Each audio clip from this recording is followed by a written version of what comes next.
ओम श्री गुरुभ्यो नमः। विहाय कामान्य सर्वान् पुमांश्चरति निःस्पृहः निर्ममो निरहंकार सशांतिमधिगच्छति। ऐसा आत्मबोधे तोषला जो परमानंदे पोखला तोची स्थिर प्रज्ञुबला ओळखतू. म्हणजे जो आत्मानंदामध्ये मग्न झालेला असतो, आत्मानंदामध्ये आत्मबोधाने त्याला संतुष्टता प्राप्त झालेली आहे. आत्मबोधे तोषिला, तोषिला या शब्दाचा अर्थ संतुष्टता ज्याला प्राप्त झाली, जो परमानंदे पोखला, परमानंदामध्ये जर पुष्ट झालेला आहे, तोची स्थिर प्रज्ञुबला ओळखतू. त्याला स्थिर प्रज्ञा समज, असं ज्ञानेश्वरांनी केलं. श्लोकाचा मूळ भावार्थ असा आहे, श्लोकाचा अर्थ याच्यात आलेलाच नाही म्हणावं त्याचा. विहाय कामान या सर्वान पुमांश्चरति निःस्पृहा, जो सगळी कामं, सर्व काम या शब्दाचा अर्थ वासना, इच्छा, काम या शब्दाचा अर्थ आहे सगळं सोडून, विहाय म्हणजे सोडून, निस्पृहपणे राहतो, निर्मम आणि निरंकार असतो, तोच शांती प्राप्त करतो, असा श्लोकाचा सरळ अर्थ आहे. प्रत्येक शब्दशः अर्थ आहे. ज्ञानेश्वर महाराजांनी सरळ सरळ त्याचा भावार्थ एकत्रित केला की ऐसा आत्मबोधे तोषला जो परमानंदे भोगला तोची स्थिर प्रज्ञबला ओळखतू. तो अहंकारा ते दंडुनी सकळ काम सांडूनी विचारे विश्व होनी विश्वाची माझी. त्याला तो काय करतो, अहंकारही सोडतो. निर्मम हा निरहंकार असं सांगते ना, म्हणजे अहंकारही राहत नाही. म्हणजे मी अमुक काम करतो, मी हे करतो, मी ते करतो, हे जे मी मी मी करतो, हा जो कर्तृत्वाची ही जी भावना आहे तिला अहंकार म्हटलेला आहे. त्याच्या ठिकाणी हा अहंकारही नसतो. आणि दुसरं महत्त्वाचं म्हणजे ममत्व नसतं. ममत्व नाही म्हणजे माझं काम आहे, माझं हे आहे, माझं ते, असंही नाही. म्हणजे कुठल्याही त्यापेक्षा ममत्वामध्ये काय अधिकार आहे, स्वामित्वाची भावना आहे. हे माझे म्हटलं की काय होतं, आपला अधिकार, आपलं स्वामित्व हे लक्षात येतं. तर त्याला कुठल्याही स्वामित्वाची त्याची भावना नसते. तर तो का होतो असं म्हणाले, तर त्याचं उत्तर यांनी सांगले की विचारे विश्वभोवनी विश्वाची माझी. हे फार महत्त्वाचं आहे. तो स्वतःच विश्व होतो. त्यामुळे आता काय राहिलं त्याचं म्हणून असं काही राहिलं नाही वेगळं. आणि विश्वामध्ये विश्व होऊन तो राहतो. विश्वामध्ये विश्व होऊन राहतो या शब्दाचा अर्थ विश्वस्वरूपता त्याला प्राप्त होते. एकदा का सगळं मी त्या दिवशी सांगितल्याप्रमाणे एकदा का ही स्थिती प्राप्त झाली की काय होतं की प्रत्येक आनंद हा माझाच राहतो, त्या माणसाचाच राहतो. कारण तो पूर्ण विश्वाशी तादात्म्य पावलेला असतो, विश्वच होतो. म्हणून विश्वामध्ये जी जी चांगली गोष्ट घडते त्या त्या गोष्टीचा भाव याला प्राप्त होतोच. चांगली आणि वाईट अशा दोन्ही गोष्टीचा भाव प्राप्त होत असतो. पण वाईट गोष्टीकडेच बघायचंच नाही असा सरळ नियम असल्यामुळं अर्थात. आणि वाईट गोष्ट जी आहे ती, तिचं जे दुःख आहे ते दुःख हा काय आत्म्याचा धर्म नाही. जर विश्वस्वरूपता प्राप्त झाली तर हा एक प्रश्न येऊ शकतो की नाही, जसं सगळ्यांचे सुख त्याला प्राप्त होतं तसं दुःख का प्राप्त होत नाही, हा प्रश्न येईल की नाही. मग पुन्हा आहेच पहिले पाडे 55, मग आधीच बरं होतं, आपलं घरचं दुःख काय कमी होतं म्हणून सगळ्या जगाचं दुःख घ्यायचं, असा प्रश्न येईल की नाही. पण त्याला उत्तर हे की दुःख हे काय आत्म्याचं स्वरूप नाही आहे, सुख हे आत्म्याचं स्वरूप आहे. हा दोन्हीतला मोठा फरक आहे. आणि म्हणून आत्म्याचं स्वरूप असल्यामुळं आत्म्यात जशाची तादात्म्य होईल ते त्याला प्राप्त होऊन जाईल.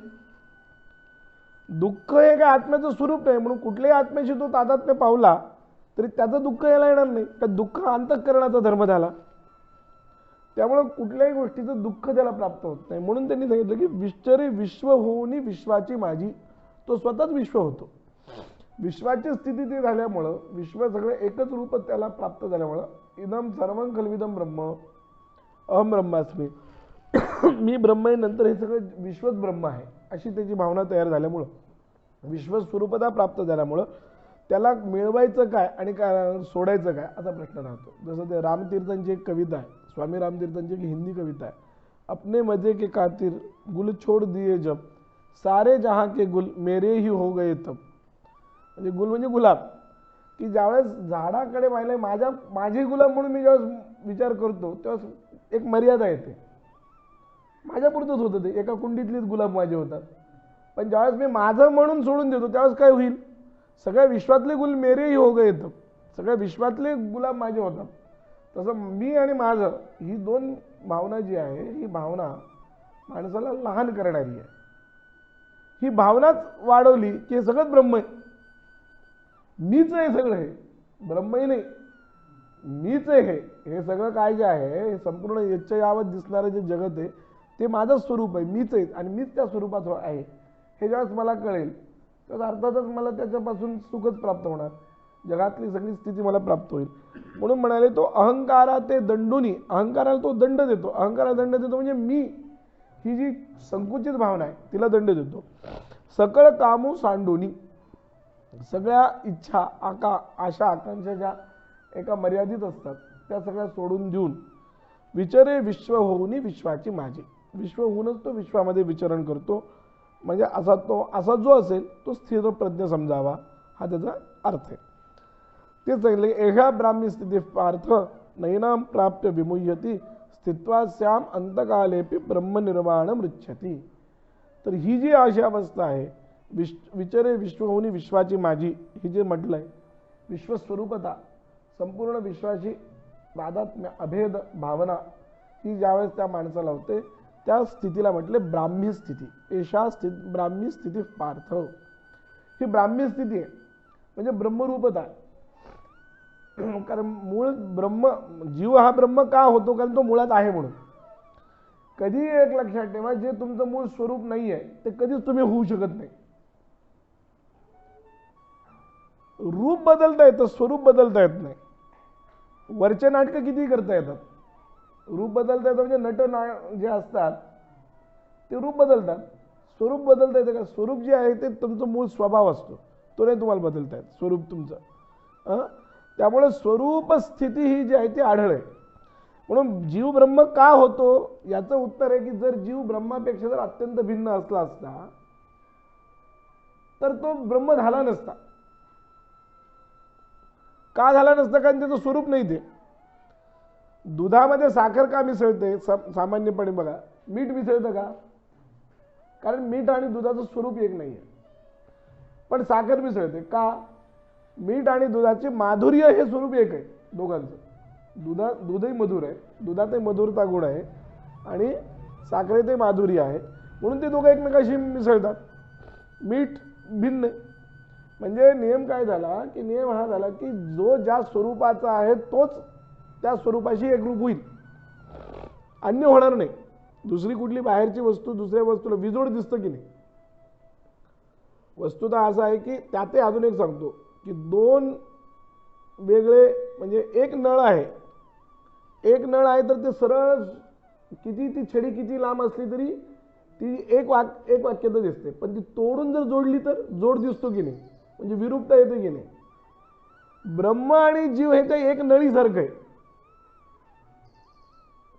ते तोडून जर जोडलेलं तर जोड दिसेल, मग ते एकरूपता येणार नाही. कळलं का? त्यामुळे ते तुटलेलं कधीच नाही आहे. ब्रह्म आणि जीव हे कधीच तुटलेले नाही आहेत.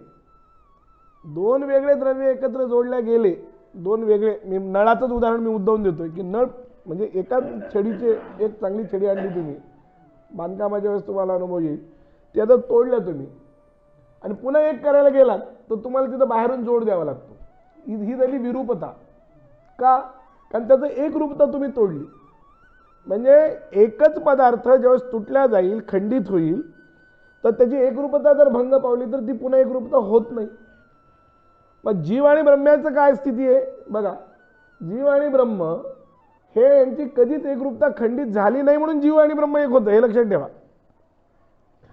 ज्या आत्ता या अवस्थेमध्ये मी नेहमी जे सांगतो की ज्या अवस्थेत तुम्हाला असं वाटतं की मी दुःखी आहे, मी फार संसाराने त्रस्त झालेलो आहे, ग्रासलेलो आहे, मला त्रास आहे, मी अज्ञानी आहे, याही अवस्थेत तुम्ही ब्रह्मरूप नाही आहात. याही अवस्थेमध्ये तुम्ही ब्रह्मरूप आहात. कारण घटाकाशामध्ये जसं त्या घटाच्या मातीचा सुगंध त्या आकाशाला लागत नाही, घटातलं पाणी सुद्धा त्या आकाशाला लागत नाही, घटाकाश आहे की नाही? तसं या देहाकाशात किंवा अंतःकरण आकाशामध्ये असलेले जे काही जीवस्वरूपता आहे, जे काही ब्रह्म आहे, म्हणजे जीव म्हणून ज्याला म्हणतो आपण, त्याला हे काहीच लागत नाही. हे सुखही लागत नाही, हे दुःखही लागत नाही, अज्ञानही लागत नाही, हे गंधही लागत नाही, काहीच लागत नाही, चांगलंही लागत नाही, वाईटही लागत नाही. फार महत्त्वाचा शंकराचार्यांनी फार सांगितलं, यत्र यदध्यासः तत्कृतेन दोषेण गुणेन वा अणुमात्रेणापि सनसंबध्यते. एक वाक्य फार चांगले की ज्या ठिकाणी एखादा अध्यस्त पदार्थ आहे, अध्यास झाला, त्या अध्यस्त जो पदार्थ आहे त्या अध्यस्त पदार्थाला त्याच्या अधिष्ठानाच्या दोषाचा किंवा गुणाचा कुठलाच संबंध येत नाही. उदाहरणार्थ दोरीवरचा साप पहा, दोरीवरच्या सापाला किंवा दोरीला धरा, काय जे असेल, त्या सापाचा थंडपणाही येत नाही. साप थंड असतो ना, गार असतो, तो येतो का? म्हणजे गुणही येत नाही आणि सापाचा विषय येत नाही. ती दोरी चावते का तुम्हाला? चावली म्हणून तिथं विष येतं का? नाही येत. म्हणजे सापाचा विषय येत नाही, सापाचं भासच होतो सापाचं. तसं ते सापाचं विष आणि सापाचं थंडपणा म्हणजे गुण, दोष आणि गुण हे जसं त्या दोरीला लागत नाही की नाही, तसं या अंतःकरणामध्ये असलेलं जे चैतन्य, ज्याला आपण ब्रह्म म्हणतो, ज्याला सध्या आपण ब्रह्माच्या अपेक्षेने जीव म्हणतो, त्यात सुद्धा चैतन्याला या अंतःकरणाचे कुठलेही गुणदोष लागत नाही.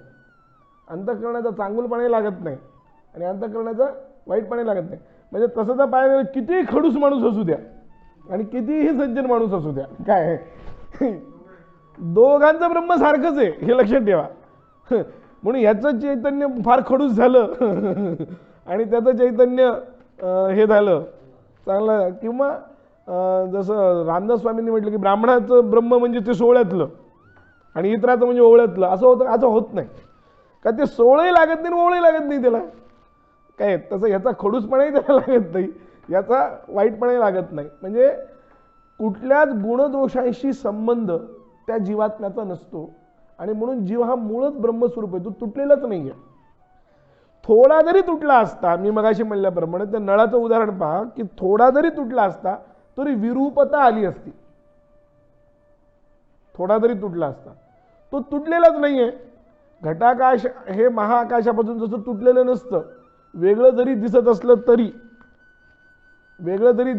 तरी ते तुटत नाही, तसं जीवात्मा, प्रत्येक जीव, मग तो कोणी असो, किडा, मुंगी, हत्ती, वाघ, माणूस, ब्राह्मण, अब्राह्मण, काय कोणी असो, या सगळ्यांचा जीवात्मा जो आहे हा सगळा वस्तुतः एक आहे. हा तुटलेला नाही, मूळ ब्रह्माशी कधीही तुटलेला नसतो आणि तुटलेला नसतो म्हणून तो त्याच्याशी एकरूप होऊ शकतो. एकरूप का होतो म्हणजे याचा अर्थ असा की एकरूप आहे म्हणजे काय, एकच पदार्थ आहे. म्हणजे खरा पदार्थ कोणता आहे? चैतन्य ब्रह्म. जीव नावाचा पदार्थच नाही. जीवत्व हे त्याच्यावर आरोपित करून जीव चैतन्य वापरलं जातं. जीव नावाचा कुठलाही पदार्थ या जगतामध्ये तसा जर विचार केला तर अस्तित्वातच नाही. जीव नावाचा कुठलाही पदार्थ या जगतामध्ये अस्तित्वातच नाही. जे काही आहे ते ब्रह्मचैतन्यच आहे. त्याच ब्रह्मचैतन्याला अंतःकरणाच्या अपेक्षेनं जीवत्वाचा आरोप करून तुम्ही त्याला जीव म्हणताय, म्हणजे त्याच्या ठिकाणी जीवत्वही आरोपित होतं. त्याच्या ठिकाणी म्हणून न निरोधो न चोत्पत्ती न बद्धो न च साधकः न मुमुक्षुः न वै मुक्तः इत्येषा परमार्थता. खरी जीवाची अवस्था काय आहे म्हणले, त्याला प्रलय नाही, न निरोधा, प्रलय नाही, मृत्यू नाही, न निरोधो न चोत्पत्ती, त्याला जन्म नाही, मृत्यू नाही, न निरोधो न चोत्पत्ती, न बद्धा. जीवात्मा कसा आहे? बद्ध आहे म्हणले नाही आहे, बद्ध पण नाही. मग काय? साधक आहे, नच साधक हा, साधकही नाही.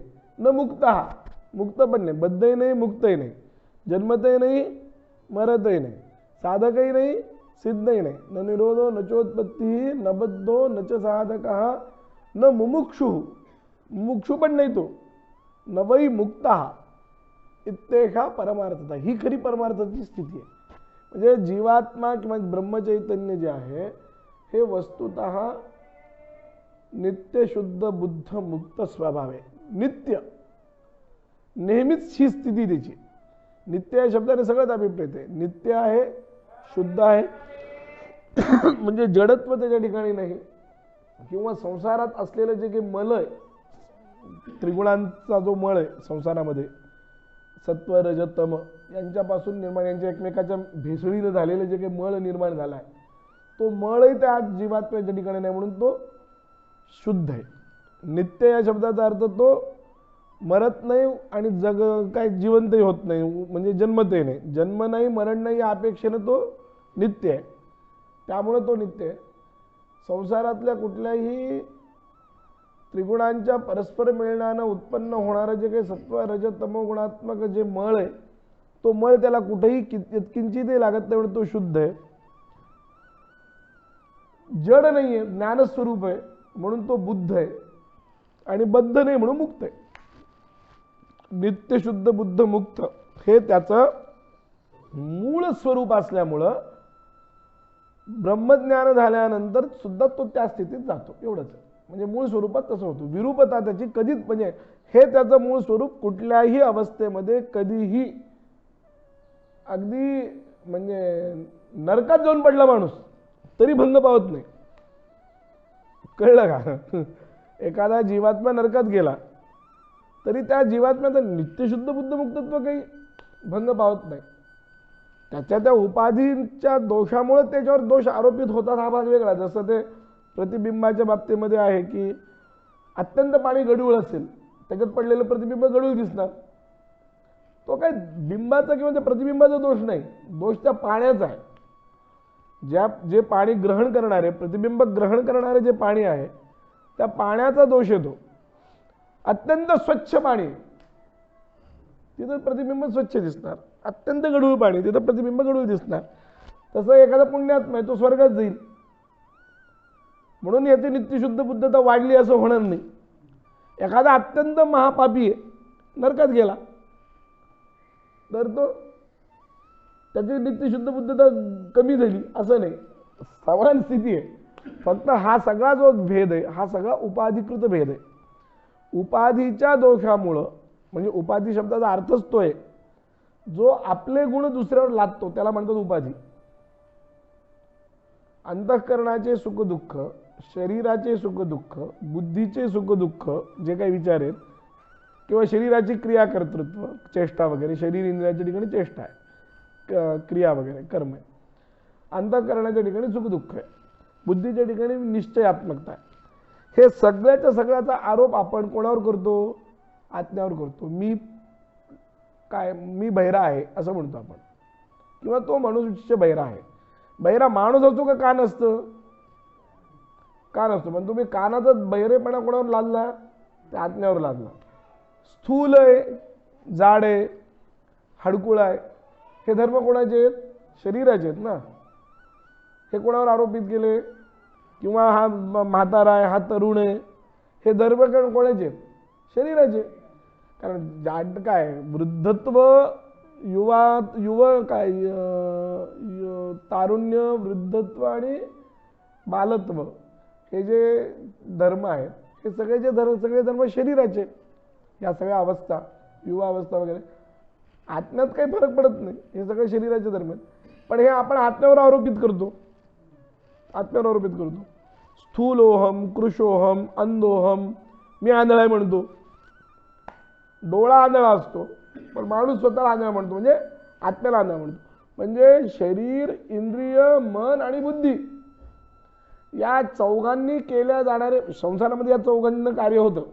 संसारात जे काही कार्य होतं त्यात शरीर, इंद्रिय, बुद्धी आणि मन यांच्याशिवाय होत नाही, हे लक्षात ठेवा. काय जे होईल ते, तर ते हे सगळे खाणं, आता पदार्थ, रसनेंद्रियानं रसाचा चव घेतली, तुम्ही रस घेतला, एखाद्या पदार्थाचा रसास्वाद केला, तर तुम्ही काय म्हणता? मी खाल्लं जिभेनं का तुम्ही? खाणे किंवा रसास्वाद घेणे हे रसनेंद्रियाचं काम आहे, ते साधन आहे, त्याच्याद्वारा ते काम झालं. पण त्याचा कर्तृत्वाचा आरोप तुम्ही कोणावर केला? आत्म्यावर केला. म्हणून नित्यशुद्ध बुद्ध मुक्त असलेल्या आत्म्याला शरीर, मन, बुद्धी, इंद्रिय यांच्या ठिकाणी असलेल्या धर्मांचा आरोप केला जातो, म्हणून यांना उपाधी म्हणतात. उपसमीपे आधीयते अस्मिन इति उपाधी. उपशब्दाचा अर्थ आहे की जवळ असलेल्या, हे काय करतात, आपले सगळे धर्म आपल्या जवळ असलेल्या आत्म्यावर लादतात. हेच सांगितलं ना. उपाधी शब्दाचा अर्थ हा की जो आपले धर्म दुसऱ्यावर लादतो. पदवी हा अलीकडला अर्थ आहे. त्याला हे अमुक एक उपाधी म्हणताना तेही तसंच आहे. तेही काही खरं थोडीच असतं, ते भ्रमच आहे. एखादा वेदांत कोविद पदवी असली म्हणून काय फार शहाण असते काय, तसंच असते ते भ्रमच असतो तो, हे लक्षात ठेवा. हा लोकेशन अर्थ आहे. म्हणजे काय झालं की त्याचं ते तुम्ही लादलत ना, आत्म्यावर लादता. ते विद्वत्ता हा धर्म आत्म्याचा काय बुद्धीचा, पण तो आत्म्यावर लादला ना तुम्ही, ती उपाधीच झाली ती. कळलं का? बुद्धिमान हा आपण काय करतो, आत्मा बुद्धिमान तरी कसा असेल. आत्मा हा ज्ञानस्वरूप आहे, बुद्धी ज्ञान ग्राहक आहे. दोन्हीतला फरक लक्षात घ्या. ज्ञानस्वरूप आत्मा आहे, त्यामुळे आत्मा हा बुद्धिमानही असत नाही. आत्मा बुद्धिमानही नाही, अबुद्धिमानही नाही. बुद्धिमान हे सगळं आपण जेव्हा शब्द प्रयोग करतो तेव्हा तो पूर्णपणे शरीर मन बुद्धी इंद्रिय या सगळ्याला धरून भोगता ज्याला म्हणतात त्याला मानतो आपण. नाहीतर ते हे नाही, भोगता ज्याला तुम्ही समजता त्याच्यावर ते लादता. म्हणूनच म्हटले जो आपला धर्म आहे तो दुसऱ्यावर लादतो त्याला म्हणतात उपाधी. त्यामुळे ते हे सगळे उपाधी, म्हणजे ते डॉक्टर MBBS वगैरे सगळे तसंच धरायचं. कळलं का? तर ते उपाधी शब्द या अर्थाने घेतलं, तर पदवी या अर्थाने घेतलं तर वेगळा होऊ शकतो विचार, पण उपाधी या अर्थाने घेतलं तर असं होऊ शकतं.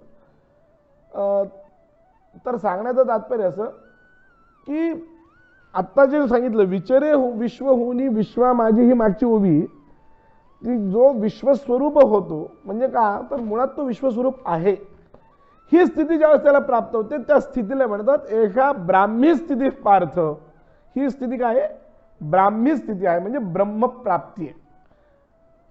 ब्रह्मप्राप्ती हा शब्द प्रयोग सुद्धा चुकीचा आहे.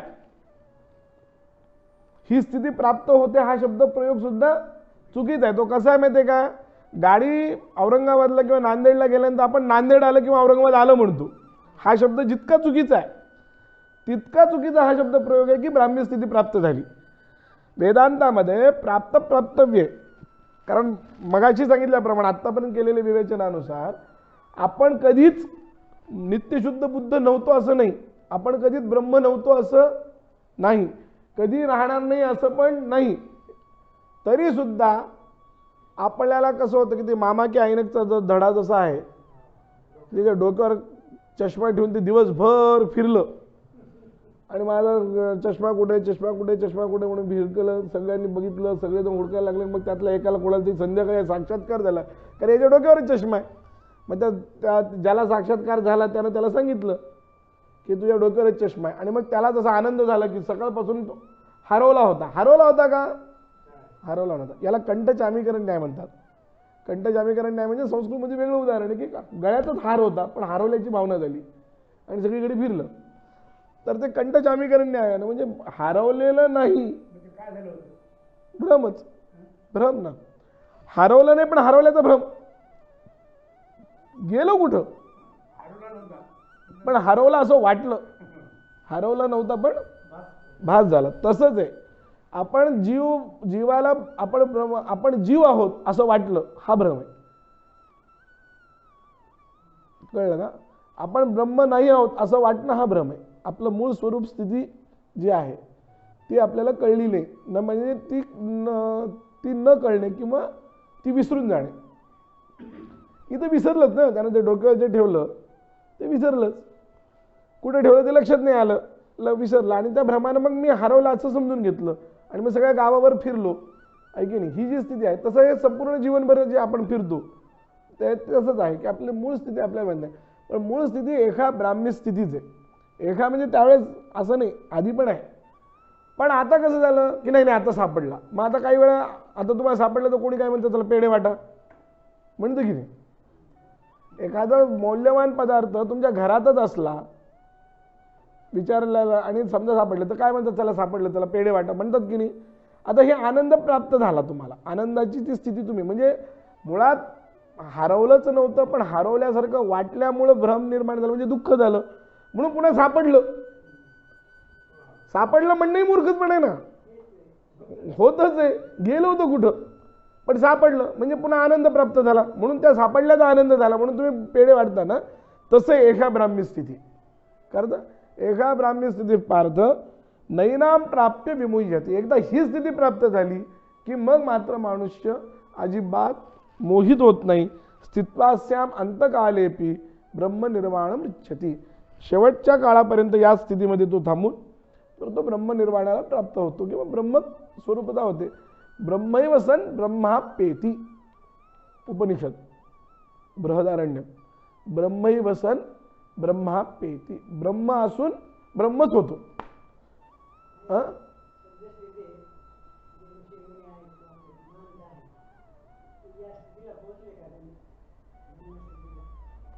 असं आहे बघा, जगतामध्ये कधीच असं नसतं की कोणी नाही असं नाही. आपल्यापर्यंत ते पोहोचतात की हा वेगळा मुद्दा आहे. कुठेही कोणी असू शकतं. काय आहे, कलियुग आहे. सत्ययुग, त्रेता, द्वापार आणि कली या चारही युगामध्ये सगळ्याच प्रकारचे माणसं असतात. पण कसं असतं की त्या त्या युगानुसार त्या त्या लोकांची संख्या जास्त असते, एवढंच असतं. जसं आता सत्ययुग आहे तर सत्ययुगात चांगल्या लोकांची संख्या जास्त, वाईट लोक नसतात तर तसं नसतं पण ती संख्या कमी असते. कलियुगामध्ये कलीचं महात्म्य जास्त आहे म्हणून ते वाईट लोकांची संख्या जास्त दिसते आपल्याला, पण चांगले लोक नसतातच असं कधीच होत नाही. निर्बीज अशी अवस्था कधी नसते, हे लक्षात घ्या. कुठलीच वस्तू कधीच नाही असं होत नाही, असते. काही लोक आजही आहेत. आता आपण त्यांच्यापर्यंत पोहोचणं किंवा ते आपल्यापर्यंत पोहोचणं हा नाही म्हटलं तरी थोडाफार प्राक्तनाचा भाग आहे. दैवयोग प्राक्तनाचा भाग आहे की त्या पदापर्यंत पोहोचलेले एका ब्राह्मी स्थिती पार्थ की असे किती लोक आहेत आणि ते आले तरी त्यांना आपल्याला ओळखू पण येत नाहीत, ओळखताही येत नाही. कारण हे सगळी जी आता ही जी लक्षणं आहेत ही बाह्य लक्षणं नाही आहेत, अंतरंगातली लक्षणं आहेत. आता एखाद्या वेळेस काही वेळा ही अशी माणसं सोंग घेऊनही वागतात. जसं आता तुम्ही स्वामी समर्थ महाराज वगैरे यांचं जर चरित्र पाहिलं तर ते येण्यासारखं सोंग घेतात. त्यांना पाहिलं तर कोणी समजेल हे येडच आहेत. ज्ञानेश्वरी कितीतरी व्याख्यान दिले तर प्रत्यक्षात त्यांना पाहिलं पहिलं थोडीच लक्ष देणार आहे की ब्रह्मस्थितीला प्राप्त झालेली आहेत म्हणून.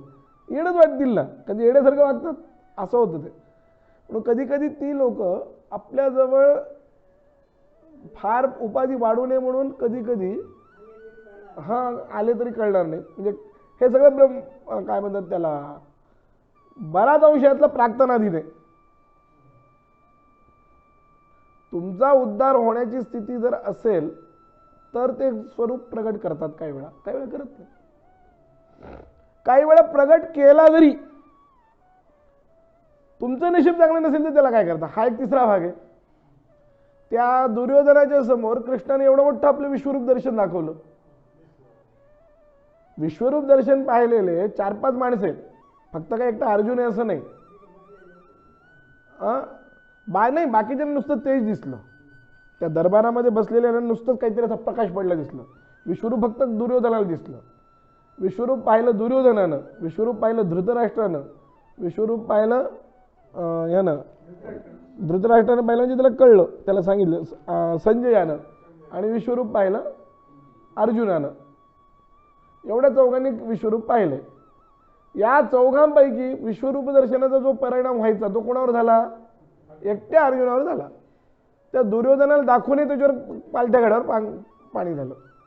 म्हणजे शेवटी काय, दैवानं दिलं कर्मानं नेलं, म्हणजे हाही भाग आहे त्याच्यात.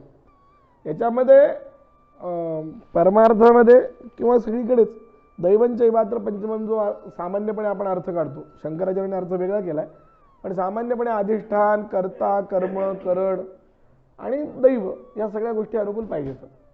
पण आता लोक नाहीत असं म्हणता येत नाही.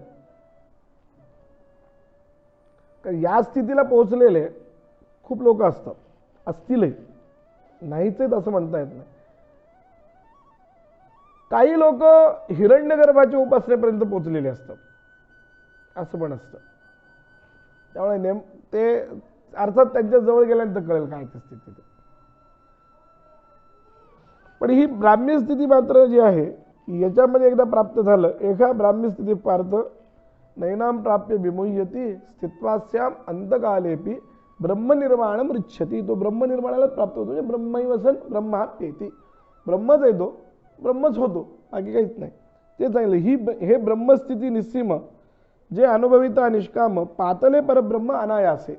निष्काम असं परब्रह्म पातलं म्हणजे पोचले. ते पोचले वगैरे हा शब्द प्रयोग सुद्धा द्वैत वासनेनच आहे,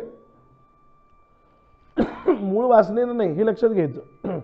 जे चिद्रूपी मिळतात देहांती जी व्याकुळता आड ठाकू न शके चित्ता प्राज्ञ जया. चिद्रूपात एकदा चिद्रूप झालं की देहाची जी व्याकुळता आहे ती तिथं कशाला जाईल.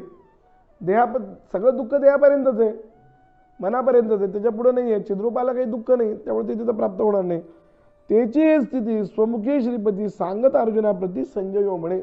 ती ही स्थिती स्वतःच्या मुखानं भगवंत विवरण करतायत की चिद्रूपाची प्राप्ती झाल्यानंतर काय होतं. फार विशेष काही यांनी विवरण केलं नाही. असे कृष्ण वाक्य ऐकले ते तर अर्जुने म्हणी म्हणितले आता अमुचियाची काजा आले उपपत्ती या. हे ऐकून आता इथपर्यंत वरच्या ओवीपर्यंत ज्ञानोबारायांनी श्लोकाचा भावार्थ सांगितला.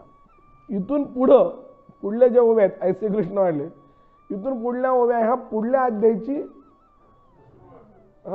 अवतरण मांडतायत. ते ऐसे कृष्ण वाक्य ऐकले याच्यातून काय झालं, आत्तापर्यंत हे सगळं भाग जे काही सांगितलं दुसरा अध्याय, त्या दुसऱ्या अध्यायामध्ये भगवंतांनी ज्ञानमार्ग सांगितला. मोक्ष कशाने मिळतो, तो ज्ञानमार्गाने मिळतो, हा अर्थ झाला. याचा अर्थ कर्म मार्ग काही कामाचा नाही असं झालं, असं अर्जुन ठरवतो. बघा ऐसे कृष्ण वाक्य ऐकले ते तर अर्जुने म्हणितले, म्हणजे अर्जुन मनामध्ये म्हणतोय काय, आता अमुचियाच्या काजा आले उपपत्ती या. आमचं जे मना काम आहे त्याची उपपत्ती इथं लागली. जे कर्म जात आगवे, जेवढं काही कर्म आहे हे तर निराकरिले देवे. भगवंतानी त्या कर्माचं निराकरण केलं आहे. तरी पारुखिले म्या झुंजावे म्हणून या. आता ये अर्जुन काय म्हणतो की कर्म सगळं सोडलंय, मग मी आता कशासाठी झुंजायचं. भगवंतानी इथं सगळं कर्माचं निराकरण केलं, आता मग मी झुंजायचं काय कारण. ऐसा श्री अच्युताची या बोला चित्ती धनुर्धरू उवालिया. म्हणजे उवालिया या शब्दाचा अर्थ तसा तो भगवंताच्या म्हणण्याचा भाव समजून घेतोय. वस्तुतः अर्जुन हा ज्ञानमार्गाचा अधिकारीच नव्हता. ज्ञानोबारायांनी जरी म्हटलेलं असलं की अर्जुन मोक्षाला गेला तरी तो तसा ज्ञानमार्गाचा अधिकारी नव्हता.